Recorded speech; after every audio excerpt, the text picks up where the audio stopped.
It's a 15-page report, viewer, that dropped just after midnight last night.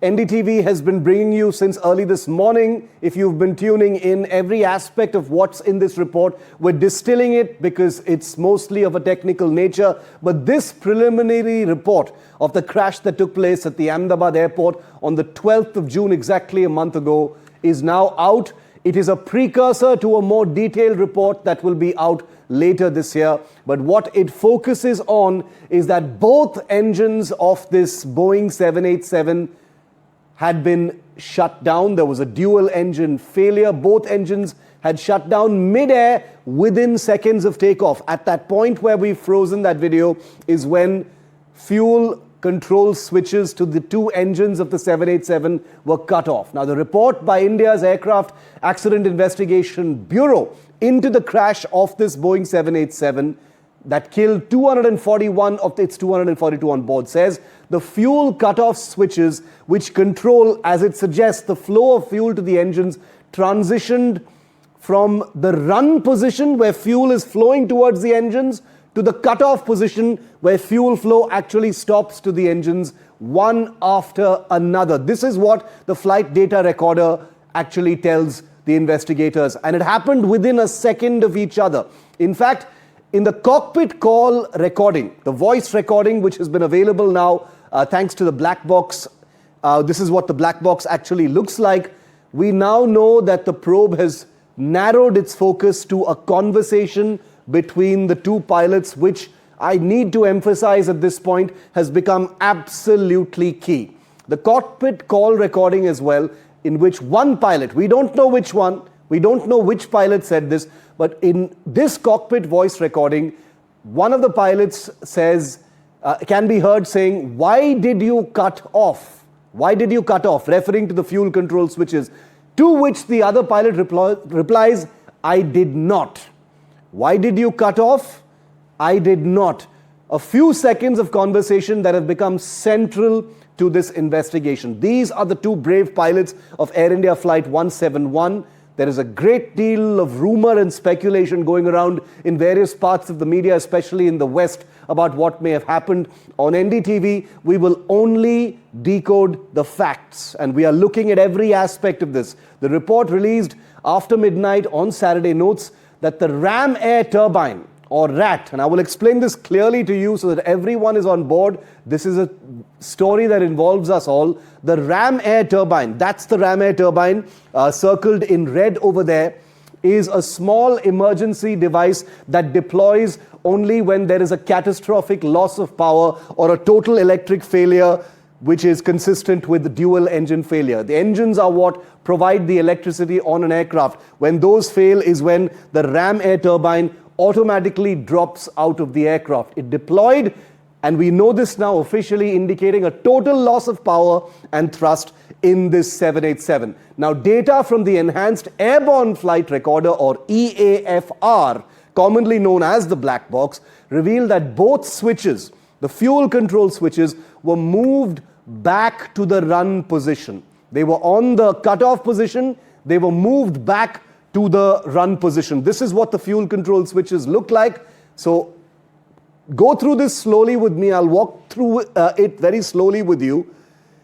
They were on the cutoff position and they were moved back to the run position, which means that something or someone moved it to the cutoff position and it was moved back to the run position to relight the engines. And while engines did show signs of recovery, engine 1 showed signs of recovery, engine 2 could not come back alive, and the aircraft was too low for a full recovery, and that's why it crashed. The aircraft, remember, was airborne for a bare 32 seconds, and the report notes that it traveled only 0.9 nautical miles before crashing into the BJ Medical College hostel very close to the airport. The crash occurred, as we reported, at 1:39 p.m. So this entire emergency in the air lasted a bare few seconds of conversation between the pilots before a mayday call went out. The report also mentions that mayday, mayday, mayday, 3 words were issued by the pilot to the air traffic control before the aircraft went down and hit the ground. Okay, Tanushka is live with me for more on this story, and let me go across to her because she's been in touch with the aviation ministry, the government. Tanushka, a midnight drop of a report is not normal. I'm sure the government had its reasons, but at this point of time, this 15-page report does answer many questions, but it does also raise many questions. And right now, the big focus is going to be on that critical piece of conversation between those two pilots, where one of them asks, "Why did you cut off?" And the other pilot answers, "I did not." Precisely, we do understand from the aviation ministry yesterday, the Union Minister for Aviation, Mohan Ranganathan, was present at an event where he spoke to the media and said that ministry will ensure from their end that there is transparency in the process of investigation. However, we must note that AIB is an independent body of its own, so they have their own charge to conduct their investigation as well. And as far as, the prelim report is concerned, we must consider that this is a preliminary report only, and that it lays out the facts of the case and not the why of the case. Of course, as you also mentioned, there are a lot of comprehensive details that have been mentioned in the report vis-a-vis the fuel of the engines being cut off, the conversation from the cockpit recorder between the pilots just seconds before the crash. This was all within a time span of 32 seconds.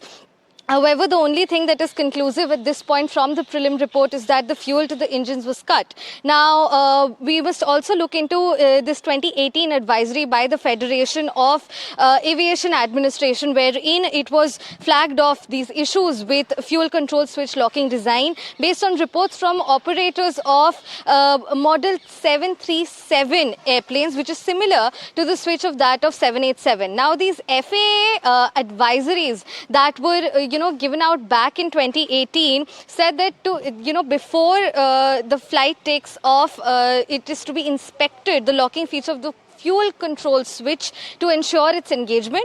And while the airplane is still on ground, check whether the fuel control switch can be moved between the two positions without lifting up the switch. If the switch can be moved without lifting it up, then the locking feature can be disengaged and the switch should be replaced at the earliest possible opportunity. Now, Air India did not conduct such an inspection. This is also mentioned in the report. And however, these sort of inspections, or rather advisory, falls under the non-mandatory category, which is why maybe they perhaps did not conduct such an inspection. So that continues to remain the question, that what happened, why was fuel cut off to the engines? How is it that it went from run to cut-off mode and then went back to run mode, but then it could not reignite or relight with the engines?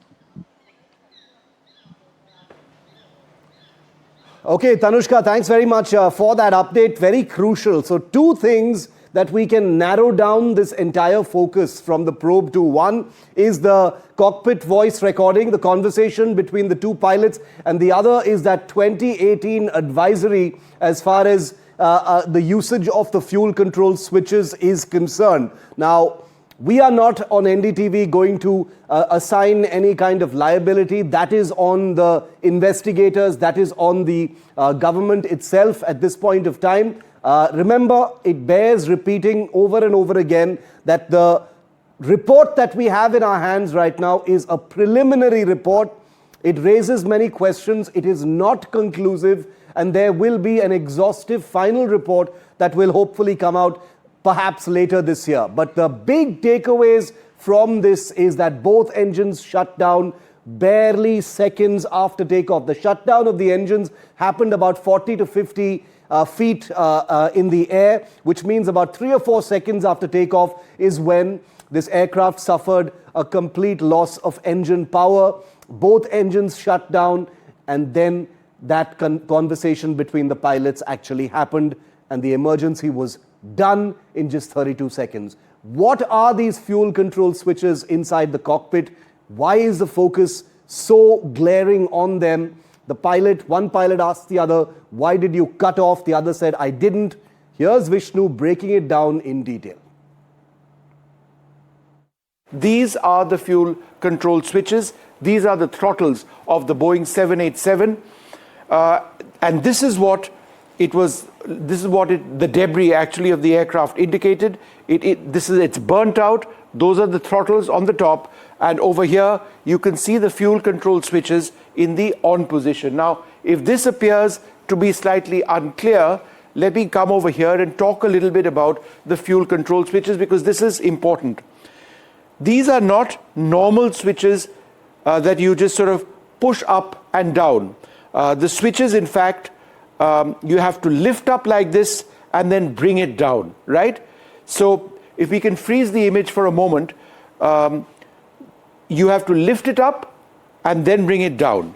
So it's a deliberate effort. It's not something that you push from top like a normal switch or a light switch, as it were. The position in the top is when it's on. The position at the bottom is when it is cut off. So if there was a cutoff of the fuel switches shortly after the aircraft took off, then the question is, how within a span of a second or why in a span of approximately a second did one of the pilots potentially lift these switches and take it down to the off position, right? Now that's only one part of it, because the moment that started happening, thrust to the engines started reversing. And what we can actually do is also then tell you the following sequence of events. And what happened thereafter is that there was a rapid de-throttling which took place.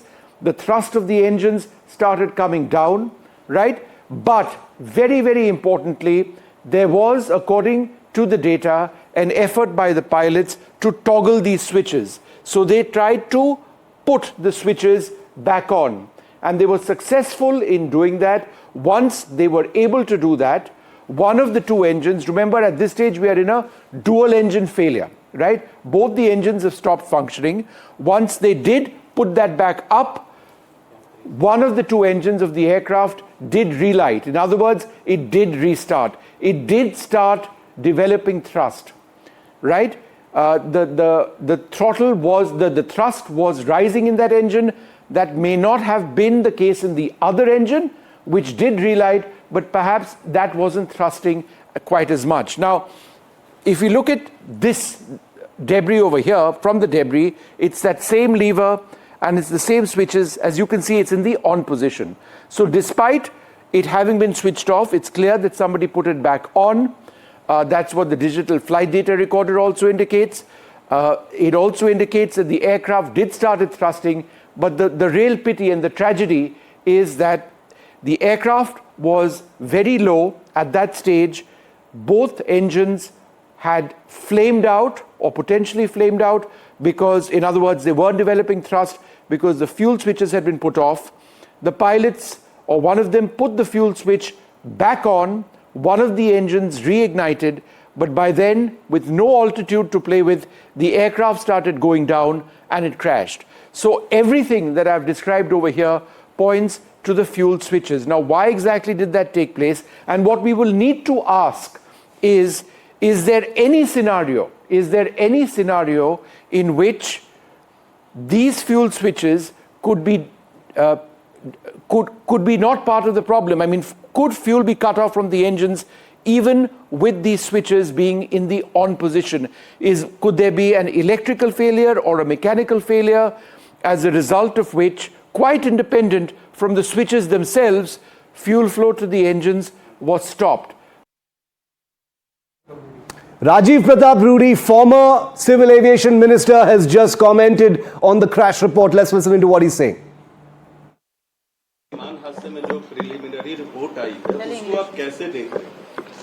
देखिए, सबसे पहले तो भारत की सरकार ने सबसे पहले तो मैं आभार व्यक्त करना चाहूंगा भारत की सरकार का और नागरिक विमानन मंत्रालय का और AIBB का, जिसने अपनी प्रारंभिक प्रतिवेदन देश के समक्ष और दुनिया के समक्ष रख दिया है और जो 1 माह का कार्य अवधि था उसके भीतर रख दिया है। इसलिए बड़ा विश्वास है देश की सरकार और देश के तंत्र पर, जिन्होंने ये प्रतिवेदन रख दिया है।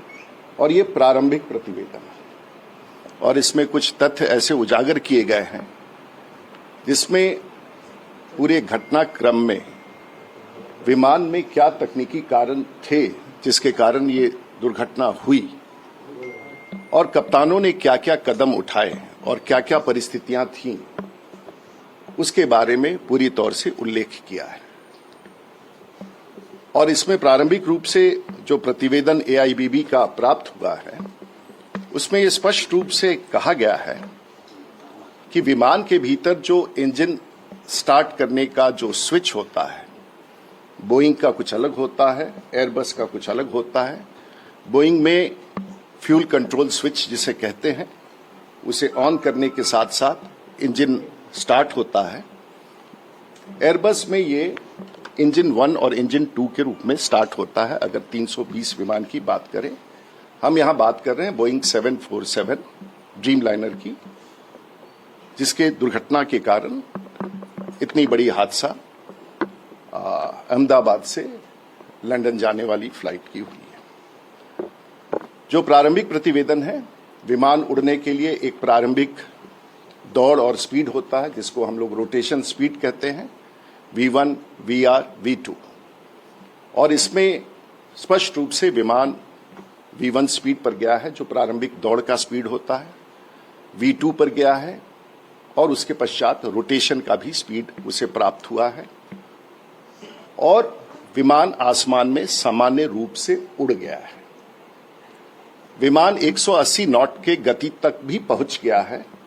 ये प्रारंभिक रूप से दिखाता है कि विमान अपने प्रारंभिक चरण में यात्रा और उड़ान के लिए पूरी तरह से सक्षम था। उसके पश्चात इस रिपोर्ट में यह दिया गया है कि कुछ क्षण के बाद कप्तान, और इसमें मैं फिर स्पष्ट करना चाहूंगा कि इस विमान में जो प्रतिवेदन में दिया गया है, को पायलट इस विमान में पायलट फ्लाइंग था और कमांडर पायलट मॉनिटरिंग था। स्पष्ट रूप से यह आपको समझना होगा, दोनों कप्तानों की उड़ाने की क्षमता बराबर होती है। एक विमान का वरिष्ठ होता है और एक विमान का कनीय होता है, लेकिन दोनों, जिसे हम आप अपने शब्दों में को पायलट कहते हैं, आज कोई को पायलट नहीं होता है। एक पायलट फ्लाइंग होता है और एक पायलट मॉनिटरिंग होता है। इस समय जो कनीय कप्तान था वो पायलट फ्लाइंग था और उससे भी बड़ी जिम्मेवारी होती है पायलट मॉनिटरिंग। इस प्रतिवेदन के अनुसार कैप्टन सब्रवाल पायलट मॉनिटरिंग थे। टेक ऑफ पायलट फ्लाइंग यानी कि को पायलट के पास था, जो सामान्य रूप से प्रत्येक दिन हर विमान में होता है। एक सेक्टर में एक व्यक्ति पायलट फ्लाइंग होता है और दूसरे सेक्टर में दूसरा व्यक्ति पायलट फ्लाइंग होता है। ये प्रशिक्षण के दृष्टिकोण से मान्य है और ये विषय कई बार इसमें उठ सकता है कि आप ये कहेंगे कि पायलट, छोटा पायलट क्यों उड़ा रहा था। इस तथ्य को हमेशा के लिए आप खत्म कर दें। दोनों विमान कप्तानों की क्षमता बराबर होती है उड़ान भरने के लिए।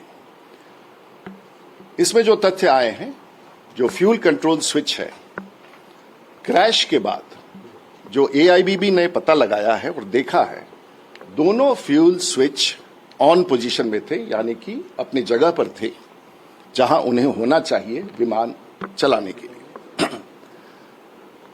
लेकिन कुछ तथ्य उसके प्रारंभिक तौर पर हैं जो इस बात को इंडिकेट करता है कि पायलट ने अपने इंजन के पावर को कम होते हुए देखा है। मैं फिर से दोहरा दूंगा कि पायलट उड़ान भरने के समय कप्तानों ने इंजन की पावर को कम होते हुए देखा है और रिपोर्ट में इसे फ्यूल से इसे तेल से जोड़ा गया है जो इंजन स्टार्ट करने में होता है। जब ऐसी कोई परिस्थिति होती है तो दो संभावनाएं, ऐसा लगता है कि दोनों इंजन फ्लेम आउट हो गए। फ्लेम आउट का मतलब होता है, वैमानिक शब्दों में उसे फ्लेम आउट कहते हैं, लेकिन सामान्य शब्दों में इसे कहते हैं कि इंजन बंद हो गया। और जब यह होता है तो दो संभावनाएं होती हैं और हर विमान में एक रिडंडेंसी होता है कि अगर ऐसा होगा तो ये कदम विमान या तो स्वतः करेगा, जो उसके कंप्यूटर करेंगे, और या तो कप्तान करेगा। यहां जो एसओएस इमरजेंसी के लिए होता है कि बोथ इंजन्स फ्लेम आउट। हम फिर से आपको रिपीट करेंगे, दोनों इंजन जब बंद होते हैं तो बोइंग में कप्तानों का मेमोरी आइटम होता है, बहुत कम समय होता है, वो सिर्फ यादाश्त से किया जाता है और इसका प्रशिक्षण लगातार किया जाता है। और उसमें दो यहां पर स्थिति थी। जो दूसरा एक इमरजेंसी होता है वो रैट डिप्लॉयमेंट। पहला है कि जब what does memory India item think about all of this is the other question that is naturally on everyone's minds. Air India has not issued a statement so far in the wake of this crash report. Sajit Mangat of NDTV Profit is with me live for more on this. Sajit, what is Air India saying? What are you hearing from the airline at this point of time? Are they going to be issuing some kind of an official comment or statement on this probe? Vishnu, as you know, the report was. This is Shiv, released early- Sajit. Sorry, Shiv. As you know, this entire report was released early morning, and Air India is still going through that report. But they have come out with the initial, standing state holding statement for the media. But what we understand from our sources in Air India is that they will not be commenting anything on the initial report. And that's primarily because they are bound by certain regulations where they cannot comment on it. And also the fact that they don't have the entire report with them. It's just the 15-page report which they have also received. They would be looking for more details before commenting on it. Yeah. My understanding from the company is that they think that there has to be a detailed investigation of the engineering in this case, especially because there is a there's a comment on this fuel switch off which has come into being here, and that requires a detailed investigation before even Air India can comment. Air India is not part of this investigation. It's entirely been done by AIIB and NTSB, and so they don't have any access to any of the details, whether it's a black box or the cockpit voice recorder. Sources have just told me that the only reference to the voice recorder is a 2-sentence or 2 lines which a discussion between 2 pilots. But what happened in the entire 32 seconds, what was being talked about, and nothing has been mentioned. So they can't comment anything at this point in time. Okay, Sajid, thanks very much for that. I also want to go across to Sujata Dwivedi, who's tracking the family angle right now. Remember, we're also tracking what the families are saying. Sujata is outside the residence of Captain Sumit Sabharwal. Very, very difficult and tragic times still for the family, Sujata. This probe report that came after midnight last night has added, another layer to this entire tragedy. And the conversation between the pilots in the cockpit is something that is fully in focus right now, where one of the pilots asked the other pilot, "Why did you cut off?" And the other answered, "I did not." We don't know which pilot said which line. But are you hearing anything from the families yet? They have been waiting for a month for clarity on this crash.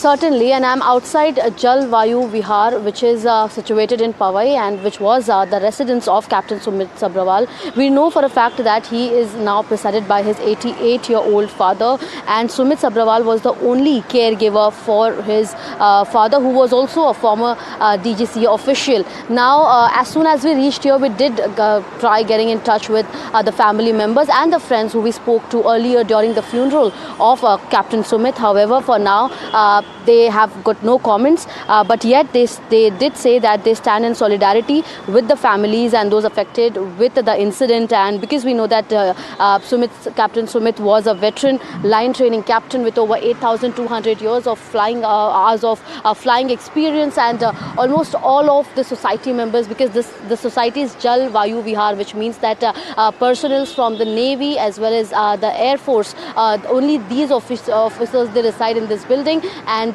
they did tell us that Captain Sumit Sabharwal had a great personality. He was a very veteran pilot, and him being no more, even in those last hours, in those last minutes, he did try his best to save multiple and so many lives. Yet, destiny had some other plans.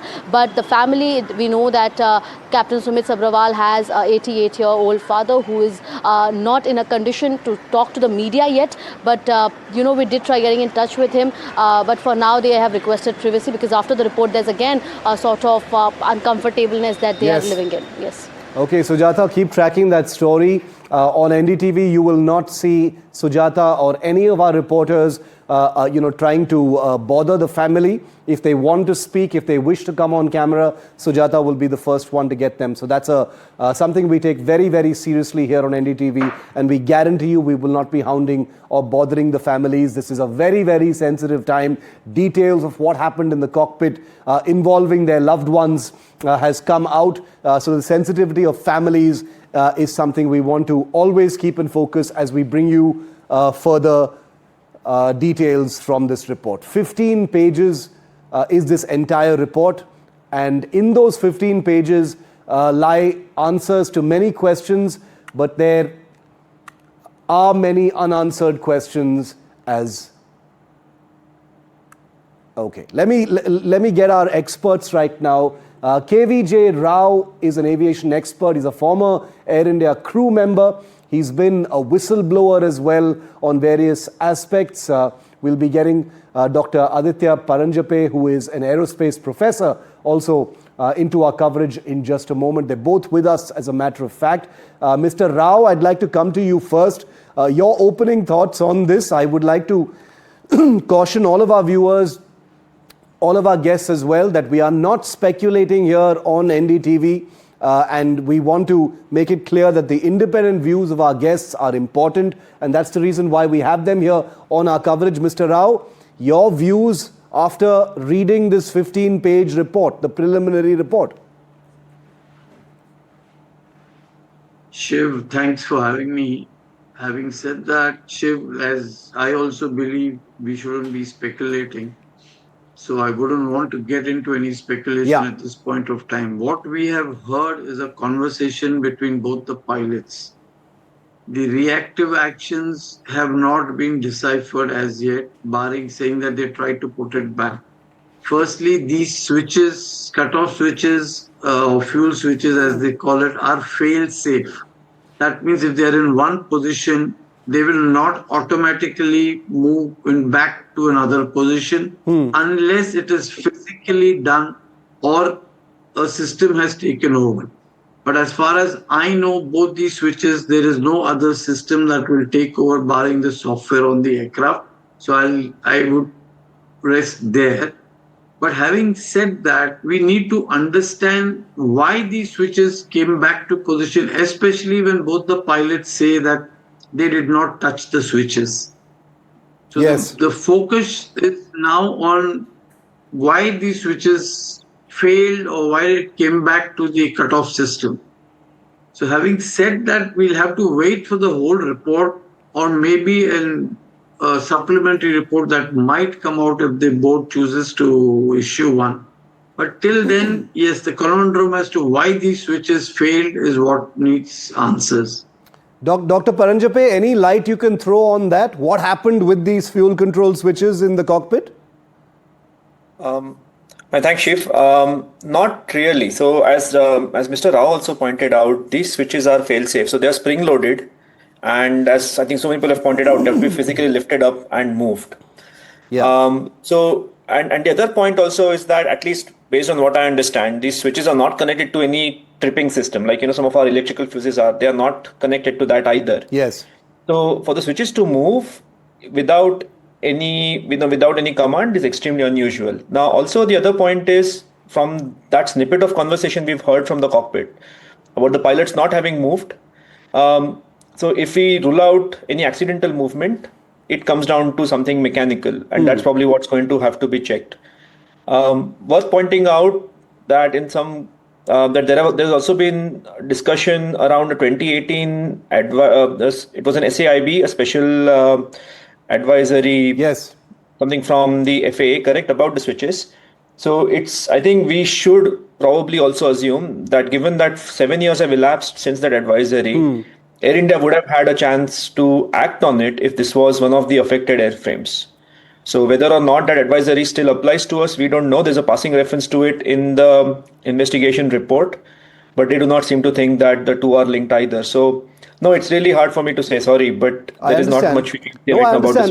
Mr. Rao wants to add to especially that advisory angle, and whether this was something that was heeded to or implemented or executed. I don't know what the correct word is when advisories like these are issued. Mr. Rao, can you throw some light on that 2018 advisory?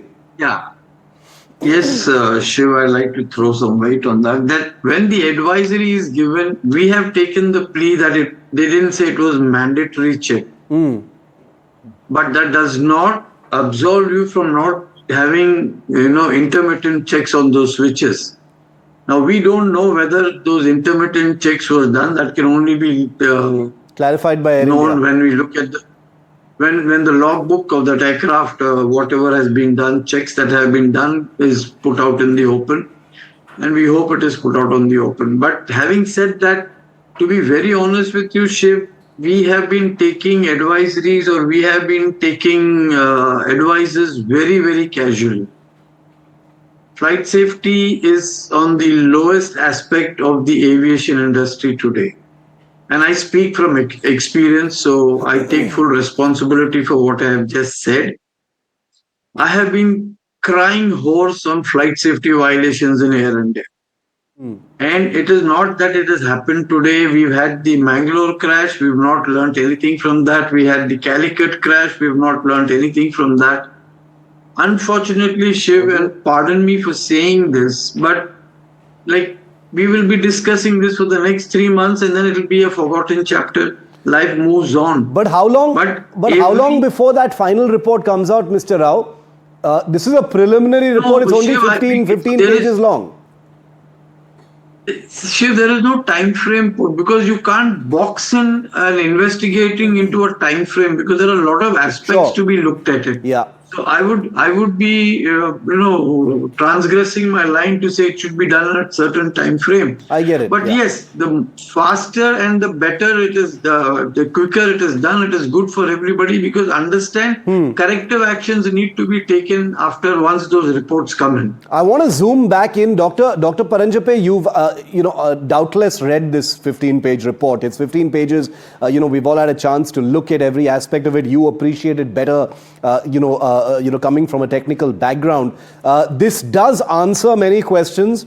It does clarify on certain aspects. It adds very, very substantive layers to our understanding of what happened, including that cockpit conversation. It gives us a more specific sequential understanding of how things actually took place. It makes specific mention of things like the ram air turbine, the fuel control switches, and many other things which were so far for the last 1 month in the realm of speculation, right? In the media and elsewhere. What are the questions in your view that this preliminary report have answered? And what are the unanswered questions according to you? I want to keep them as specific and narrow them down as much as possible. Okay. All right.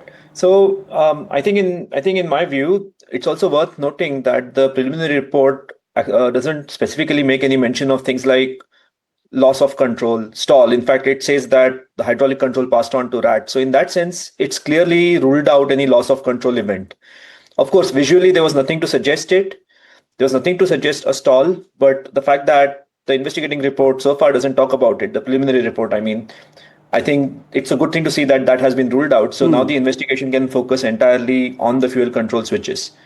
So I think it's also essential to know here that when in the initial days we were talking about the engine out, there was a lot of speculation about what all could have gone wrong. And it seems to have come down. If the findings that we have at this point stand up, then it's just down to the switches. Yes. So it's good to see that the investigation can from now on focus specifically on the switches. Now, of course, as also we know that the switches are not, they're designed to be fairly fail-safe. So it's going to effectively look at what kind of an inadvertent event could have caused them to move, if at all.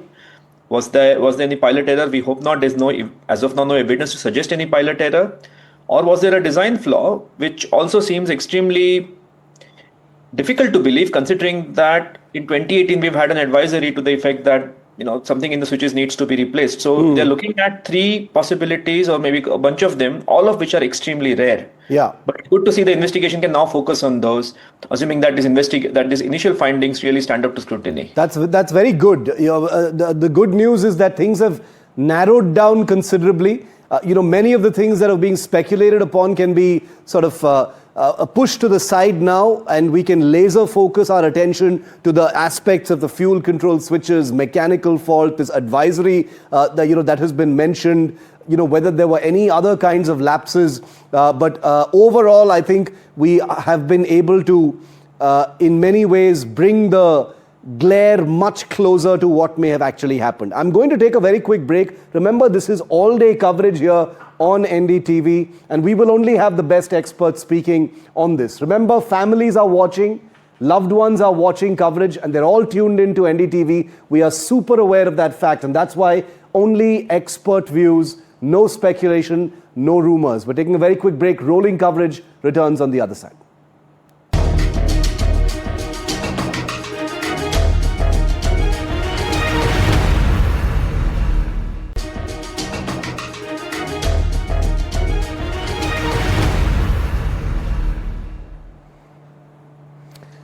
Thanks for staying with NDTV's rolling coverage of the 15-page preliminary probe report into the crash of Air India flight AI 171 exactly a month ago.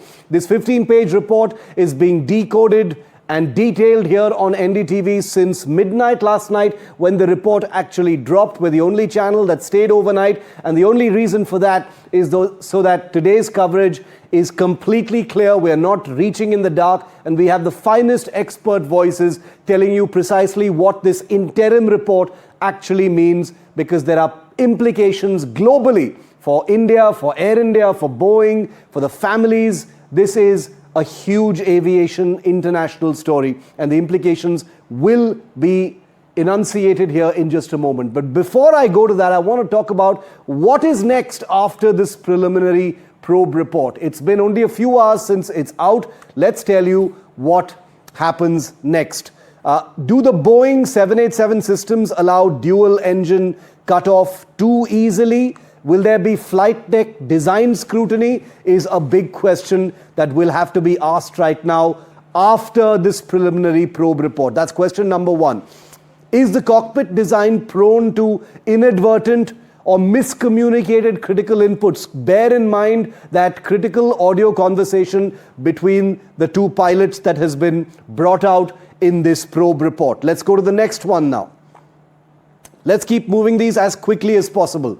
The FAA and DGCA are under the scanner right now. Will the 2018 Federal Aviation Authority of the United States bulletin warning about this exact fuel switch risk bring the FAA and the DGCA under the scanner? Why didn't Air India retrofit or warn the pilots? Or if they did, will they issue a clarification about that, since the probe report does mention it?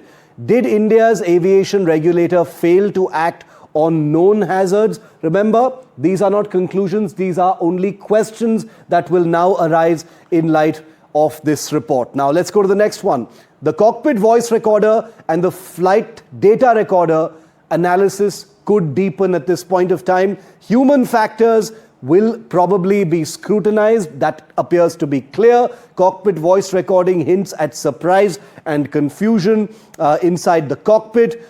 Were there missed alerts, late callouts, or design flaws in the fuel control logic? Is that a possibility? Remember, there is no clarity on this. Is the pilot training adequate for high automation failures, especially when it happens at such a low altitude? We don't know what that failure really was.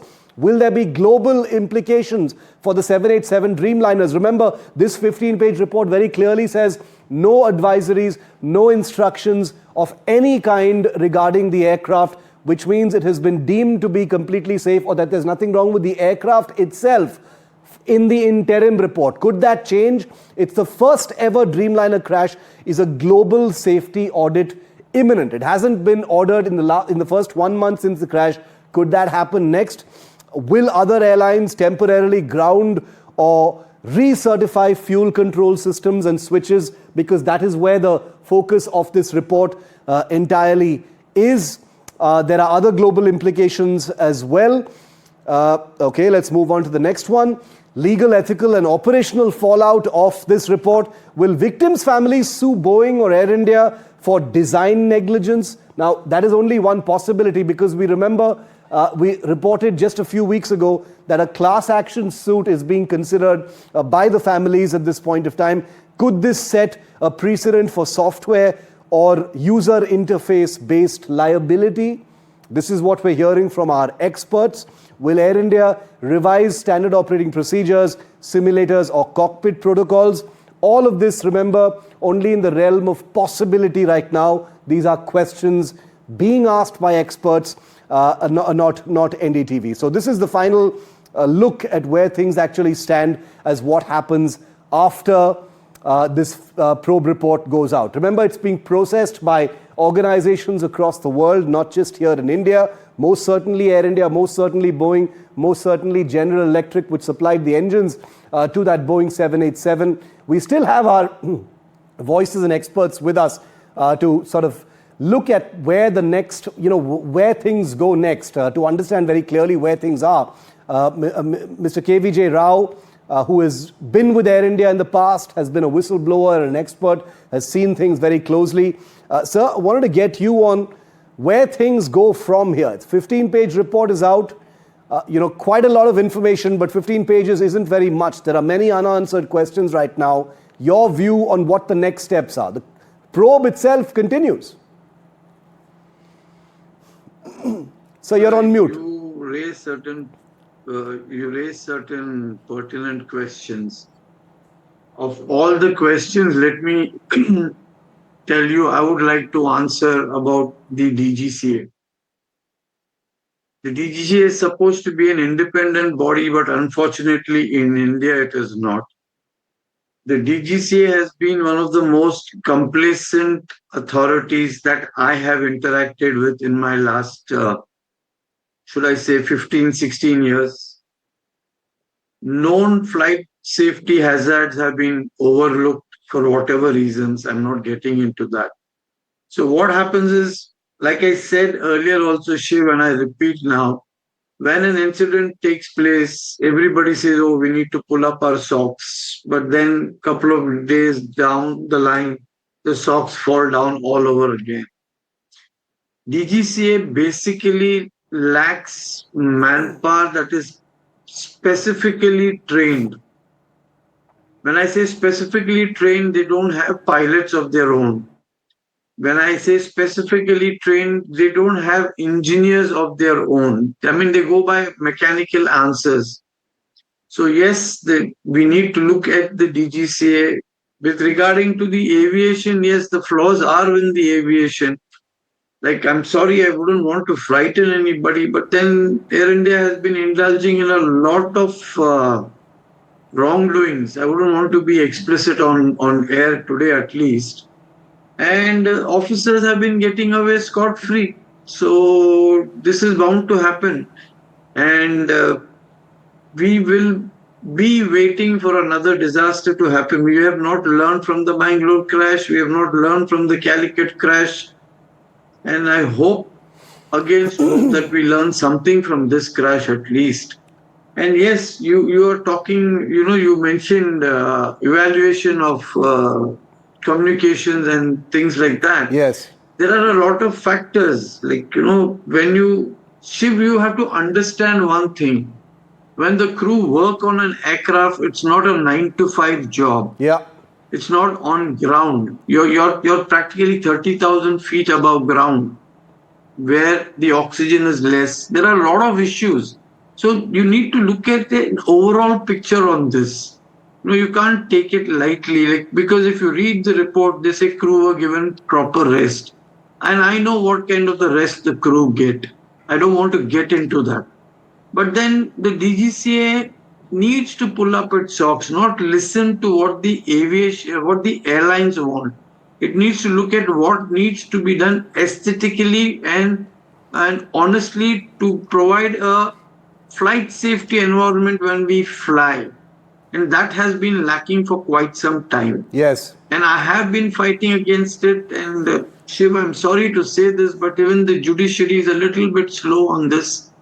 And I am working on it. I have filed a couple of cases against Air India and the flight safety violations. And Okay. they are being heard in the Bombay High Court. unfortunately, date after date is given, and we're working on it. That's all I can do. As a whistleblower, I've been doing this from 2008.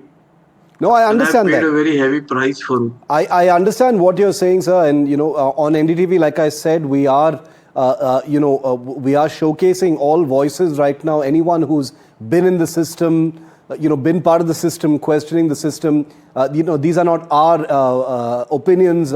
These are your opinions, and we respect that. We put it out there, but there, of course, is a clear disclaimer that we still are in a realm of looking for answers as to what happened in this particular crash.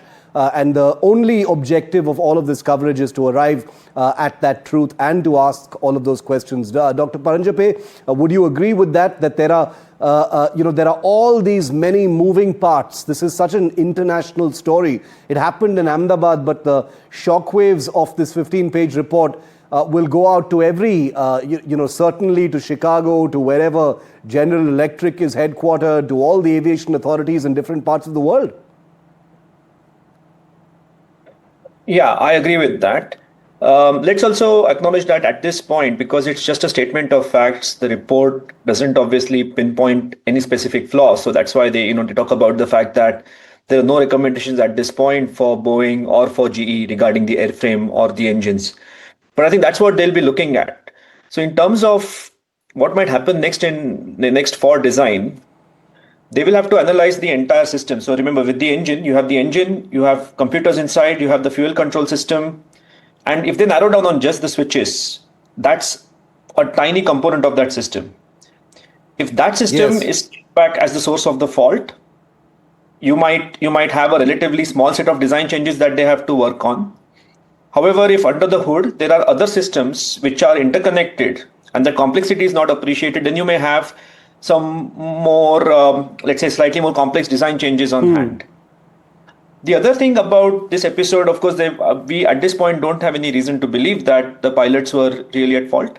But nonetheless, that will also obviously be investigated, if only to rule out that possibility. Yes. All that we can hope for is that while the report comes out, as the flying public, as the regulators, or even as the companies engaged in design, that whatever comes out as the source of the error in this crash, it's one of those 1 in a million kind of errors, not anything not something very systemic, not something that is likely to recur with a higher probability. So that's what we can hope for until the final report is out. We'll wait for that final report. Thank you, Dr. Aditya Paranjape and KVJ Rao, for your expert comments on this. Appreciate your time here on our rolling coverage. We're taking a very quick break. Back, and I'm going to give you a reminder of the 10 key findings in this crash report that came at midnight last night. Are we any closer to finding out what made AI 171 go down? I will explain on the other side of this break. Stay with us.